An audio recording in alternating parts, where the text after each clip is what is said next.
Oke Yunda, sepertinya Yunda sangat luar biasa sekali. Ini saya kok jadi yakin Yunda ini bisa menang ini Yunda. Seandainya Yunda menang ya. Seandainya Yunda menang dan dilantik menjadi Kohati PBAMI 2021 sampai 2023, apa yang akan Yunda lakukan terhadap saing Yunda, atau mau mengikuti cara presiden kita yang sekarang, atau bagaimana Yunda? Terhadap apa? Terhadap pesaing Yunda, kandidat-kandidat lain pesaing Yunda. Oke, terima kasih di pertanyaan saya jawab ya. Jadi untuk teman-teman kandidat saya yang ketujuh itu, saya sampaikan nih ada Cece Ima, ada Umay, ada Jen, ada Kak Santi, ada Risma, terus ada lagi siapa yang saya belum sebut ya. Nah, 7. Jen udah ya. Jadi saya sampaikan bahwa hari ini kita berproses di sini, kita hanya bagian berikhtiar bagaimana kemudian kita menjadi ketua Kohati. Jika pertanyaannya, jika Ida yang kemudian dikasih amanah untuk menakodai Kohati PB di 2021-2023, maka Ida dengan berbesar hati dan sangat senang ketika teman-teman kandidat ini bisa bersama-sama dengan Ida dan memberikan masukan-masukan konkret untuk kepengurusan Kohati PB 2021-2023. Karena bagi saya, Kohati bukan milik saya secara pribadi, tapi Kohati adalah milik kita semua perbaikannya. Dan saya percaya semua kandidat-kandidat ini memiliki ide-ide yang luar biasa. Maka ide-ide itu akan ditampung oleh saya sebagai ketua. Itu sih.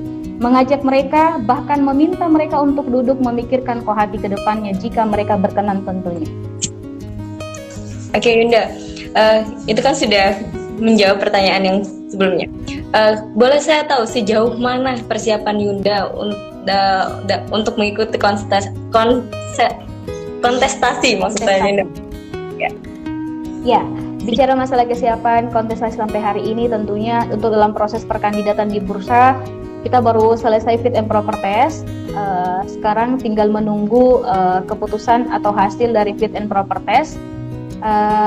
Kemudian juga sekarang ini yang kami lakukan adalah tentunya berkomunikasi dengan saya bersama tim, berkomunikasi dengan teman-teman di cabang, kemudian juga berkomunikasi tentunya dengan kandidat-kandidat yang lain, karena bagi saya adalah proses struktur ini sebenarnya hanya 2 tahun ke depan.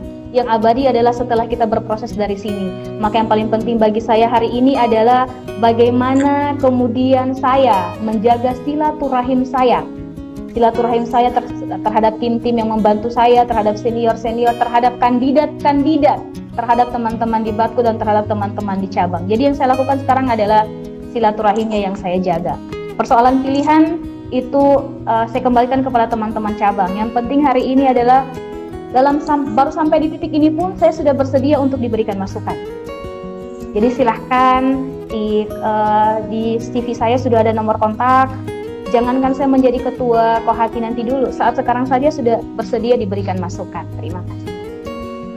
Ini Yunda ada pertanyaan lagi. Yunda, kenapa IG-nya di-lock? Oh ya, siap. Jujur saya jarang jarang menggunakan IG ya. Tapi saya baru terpikir juga ternyata itu private ya. Nanti setelah ini karena diingatkan saya akan buka. Oke, siap Yunda, itu langsung dijawab ya. Ada lagi pertanyaan Yunda ini, kenapa sih harus ada Kohati? Ya, kalau pertanyaannya harus ada Kohati, berarti HM Iwan yang bertanya harus belajar sejarah ya. Ya, sejarah didirikan Kohati juga kan salah satunya adalah karena saat itu HMI sudah tidak dianggap mampu lagi untuk kemudian menyambung atau aspirasi teman-teman Kohati, sehingga Kohati harus didirikan menjadi satu lembaga karyaan di PB HMI. Terus yang kedua juga bahwa aspirasi-aspirasi teman-teman perempuan di Kohati itu harus ditampung dalam salah satu lembaga kekaryaan, yaitu Kohati atau bidang pemberdayaan perempuan di HMI. Jadi sebenarnya saya menyampaikan kenapa saudara Kohati, bahwa Kohati juga punya kesempatan yang sama untuk melakukan akselerasi dalam proses platform gerakan keperempuan. Tentunya jangan khawatir kalau Kohati mau unjuk-unjuk kekuatan dengan teman-teman HMI. Yang pertama adalah Kohati kita partner yang sama dengan teman-teman HMI, kita sama-sama kader. Pada dasarnya yang harus kita lakukan ini bukan lagi terjebak pada diskusi kenapa dia Kohati, kita di HMI, sama saja, kita sama-sama kader. Yang paling penting adalah bagaimana kita menjaga ukhuwah kita sama teman-teman kader, saling menguatkan, saling membesarkan, dan satu, mari sama-sama kita membangun HMI Connection. Dari Sabang sampai Merauke, kita tidak melihat kita budaya apa, kita tidak melihat kita suku apa, tapi kita melihat ini, Gordon ini, hijau hitam ini yang menguatkan kita. Bahwa hari ini mungkin saya cabang Kendari, tapi ketika disapa Yunda, saya dari cabang Merauke misalnya, ya kita sama-sama saudara. Saya tidak akan melihat kamu siapa namanya, tapi saya melihat karena Anda menyapa saya dengan hijau hitam yang sudah mendarah daging dengan saya. Gitu sih. Oke, Yunda nih ada opini publik menyatakan bahwa visi misi itu cuma di depan, sedangkan proses politik di belakang. Jadi bagaimana cara Yunda merangkul Kohati tiap-tiap cabang? Iya, terima kasih. Mungkin pada saat diajak podcast dan di live di mana-mana ini juga ditanyakan, dan bagi saya ini adalah pertanyaan yang memang harus secara lugas dijawab. Yang pertama adalah kita maju di sini pasti kita masing-masing punya tim, ya, yang tentunya punya garisan dan irisan masing-masing. Tapi bagi saya, ketika kita dalam proses seperti ini, kita masing-masing mungkin punya tim apa, tapi setelah itu kita berpikir, setelah menjadi atau terpilih, insya Allah Allah meridhoi, ya, insya Allah jika Allah meridhoi, ketika kita menjadi ketua Kohati, maka saya tim-tim yang tadi tuh seharusnya luruh. Jadi tetap kita mendengarkan tim, tetap kita mendengarkan apa, tapi tentunya ketika kita sudah menjadi ketua Kohati, maka penting bagi saya bahwa cabang tidak boleh lagi kita melihat dia memilih saya kemarin, dia tidak memilih saya kemarin. Itu sudah tidak menjadi diskusi kita lagi. Karena itu hanya diskusi di awal yang sekarang ini kita butuh untuk menjadi tiketing, gitu ya. Tiketing untuk kursi 01 di Kohati PBH ini. Tapi setelah itu bicara masalah kebutuhan cabang, bicara masalah kebutuhan Batko, kita tidak akan lihat lagi. Bisa dia kemarin memilih saya. Oh Yunda, dia vote for you di kongres kemarin. Ya, itu kita tidak lihat lagi. Tenang saja, karena saya sudah bilang fokus kita adalah dari Sabang sampai Merauke. Dan Kohati PB merupakan kalau kita mau pakai bahasa konotasi bahwa Kohati PB itu adalah orang tua untuk teman-teman di Batko dan di cabang. Jadi tidak ada yang akan dianaktirikan, bahwa kita sama-sama. Tentunya apa yang harus kita lakukan? Yang harus kita lakukan saat ini adalah bagaimana membangun komunikasi. Apa yang harus kita lakukan ke depannya adalah komunikasi yang kita bangun. Mungkin 2 tahun keperiodean di Kohati PB tidak akan serta-merta 220 cabang itu kita akan susuri dari Sabang sampai Merauke. Tapi kita mengupayakan bisa hadir. Dan kalau perlu tidak bisa datang ke cabang-cabangnya, berarti ke depan kita harus buat kegiatan-kegiatan per regional. Jadi tidak hanya terpusat pada di misalnya kegiatan-kegiatan ke depan tidak akan terpusat lagi hanya fokus di Jakarta. Tapi bagaimana kita memikirkan per regional. Regional Timur kita adakan di Batko mana, regional Barat kita adakan di Batko yang mana, regional di daerah Tengah kita ambil di yang mana. Jadi itu juga akan didiskusikan ke depan. Jadi sangat penting bagi saya untuk menerima masukan-masukan dari Batko, menerima masukan dari teman-teman cabang untuk menyampaikan. Bagaimana caranya? WA bisa, email bisa, dan dari mana saja itu bisa. Ke depan kita memikirkan Kohati ini bisa menyentuh semua cabang. Bagaimana caranya? Melibatkan, mendistribusikan, dan kegiatannya harus ada garis koordinasi dengan Batko dan kemudian menyampaikan ke cabang-cabang. Oke Yunda, ada pertanyaan lagi sebelum kita sampai ke pertanyaan terakhir ya Yunda. Ini ada pertanyaan dari Andy_STA, bagaimana sikap kandidat terhadap beberapa cabang yang kurang aktif lembaga Kohatinya, dan bagaimana menjawab tantangan era digital saat ini? Oke. Langsung saja izin menjawab. Ini kelihatan juga yang bertanya Andri_STA. Bagaimana menjawab cabang-cabang itu? Yang pertama adalah yang harus kita lakukan sebelum kita tahu cabangnya itu, kita harus identifikasi dulu.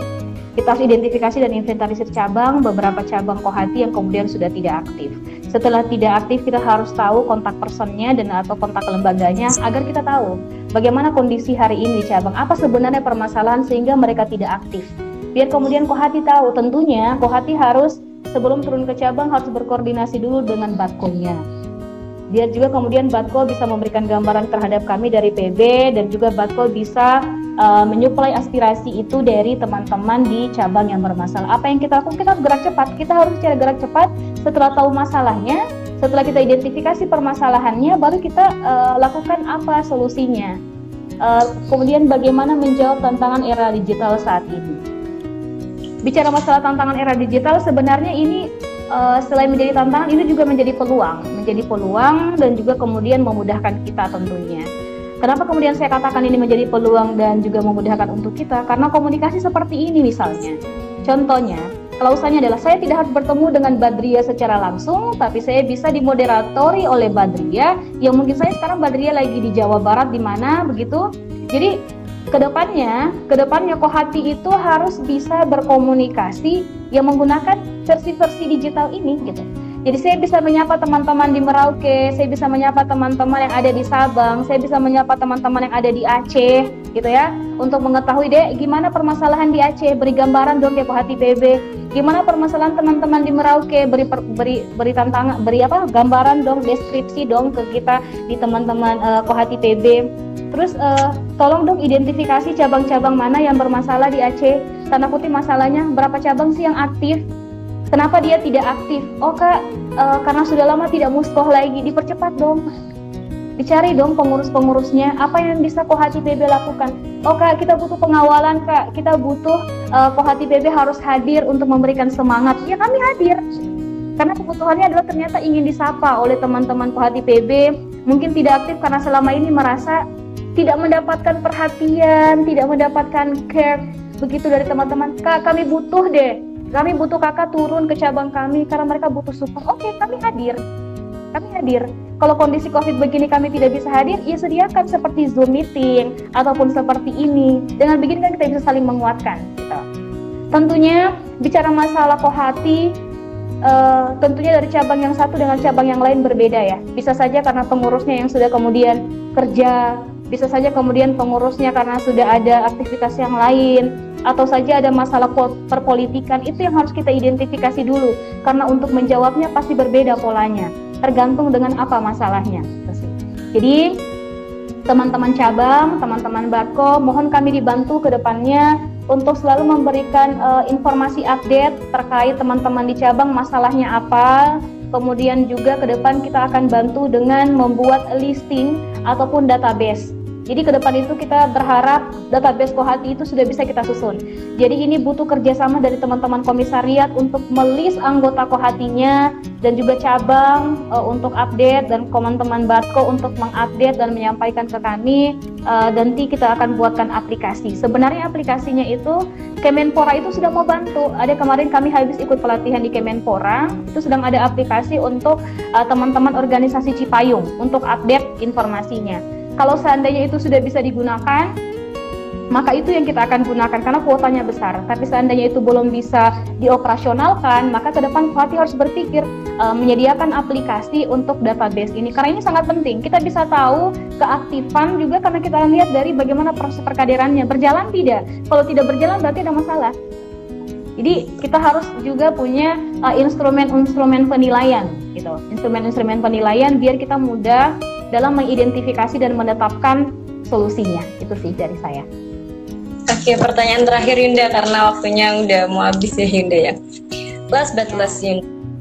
Seandainya Yunda menang, apa yang akan Yunda lakukan? Apa yang akan Yunda lakukan? Kenapa dari teman-teman cabang harus memilih Yunda? Terus siapa orang pertama yang akan Yunda ucapkan terima kasih? Iya, terima kasih. Yang ingin saya sampaikan bahwa apa yang akan saya lakukan ketika saya terpilih. Tentunya yang akan saya lakukan adalah ada namanya program, bukan mengikuti pemerintah ya, tapi ada program 100 hari, kemudian jangka menengah dan jangka sampai 2 periode di kepengurusan ini. Tentunya itu akan tertulis secara real pada program kerja dan kemudian juga mengatur komposisi kepengurusan yang akan membantu saya menjalankan roda organisasi di Kohati PBHMI. Yang kalau mau diucapkan bilang siapa yang pertama kali yang ingin saya ucapkan terima kasih, yang pasti yang pertama adalah saya akan bersyukur kepada Allah Subhanahu wa taala karena masih diberikan kesehatan dan diberikan amanah. Dan yang kedua, jika ingin berterima kasih, tentunya ucapan terima kasih saya yang pertama kali yang saya akan ucapkan adalah kepada orang tua saya yang sampai hari ini mendukung full dan pernah meragukan saya dalam proses ini. Setelah itu saya akan berterima kasih kepada semua tim, semua kakak-kakak, semua pihak, semua elemen, semua cabang, semua HMI yang telah berkontribusi dan teman-teman lainnya yang telah membawa saya pada kursi itu. Artinya, kemenangan ini bukan karena kemenangan saya, tapi kemenangan orang-orang yang ada di sekitar saya, yang membantu saya, yang mungkin saya tidak tahu mereka sudah bekerja untuk saya, yang mungkin saya tidak pernah tanyakan keadaan mereka, tapi mereka secara ikhlas membantu saya. Itu sih yang saya akan sampaikan. Satu Yunda yang belum. Kenapa kita harus milih Yunda? Ya, kenapa harus memilih Nurmaida Saana? Bagi saya adalah saya tidak ingin menyampaikan, ayo pilih saya karena saya punya visi dan misi untuk kebaikan. Intinya, saya punya keinginan terbesar untuk bersama-sama memperbaiki Kohati PBHMI. Dan keyakinan dan meyakinkan teman-teman di Kohati cabang, saya hanya minta keikhlasan teman-teman, karena bagi saya teman-teman adalah yang akan mendampingi dan juga akan membantu kerja-kerja ke depannya. Bagi saya, Kohati PB tidak akan menjadi apa-apa tanpa bantuan dari teman-teman, dari kinerja teman-teman cabang dan teman-teman Batko. Jadi jika ingin menjadi teman, menjadi mitra diskusi saya, ingin membantu saya untuk keterbaikan Kohati ke depannya, maka tolong pilih saya, biar sama-sama kita bersinergi dan berkolaborasi untuk Kohati ke depannya. Dari Sabang sampai Merauke, jangan khawatir akan dilupakan, karena bagi saya kalian semua adalah penentu.